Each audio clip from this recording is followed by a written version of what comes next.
hello लोगोफोर नै आङो एसे आं मैगं बाजार खालामनायखौ देखायनोसै नोंसोरनो लोगोफोर आरो मा लाबोदों फ्रेसनो ब्रकलि बिराद मोजां लकेल खिन्थु आंबो गायदों गायनाया आंना दाबो बिबारा नोंसिनि फिसाल' ओंखारदों दाबो आं गायनाया बिदि फिसाल' ओमफ्राय बेखौ बायनानै लाबोदों लकेल नायलाय आंना दासो फिसा ओंखारदों नायदो बेखौबो लाबोबाय नैबेबो नै बान्दा कबि लकेल बेबो बिराद मोजां दुन्दियाथ' नै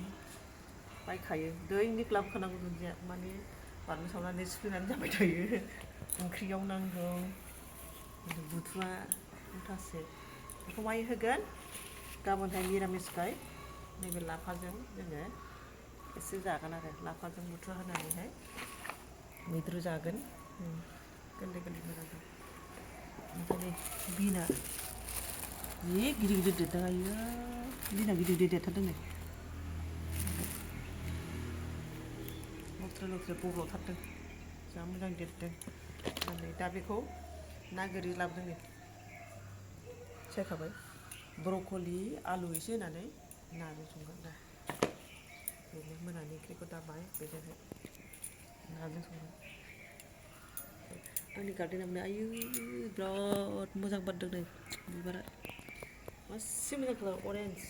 नै माने बारबाय थायो नैबेबो फुटिजोबाखै नै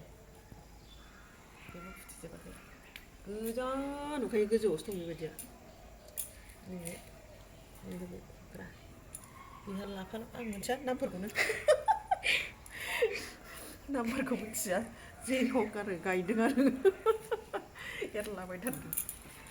दे आङो एसेयावनो फोजोबनाय जाबाय आंनि इउटुब चेनेलाव बयखौबो बरायबाय ना लास्टआव आं बरायबावबाय होनबाय आरो मोजां मोनोबा लाइक खालाय कमेन्ट खालाय साबस्क्राइब खालायनानै हो आंनिखौ एसे जा हागौ एसे एनै हगारबाय थागोन आङो माथो खालायबावनो ना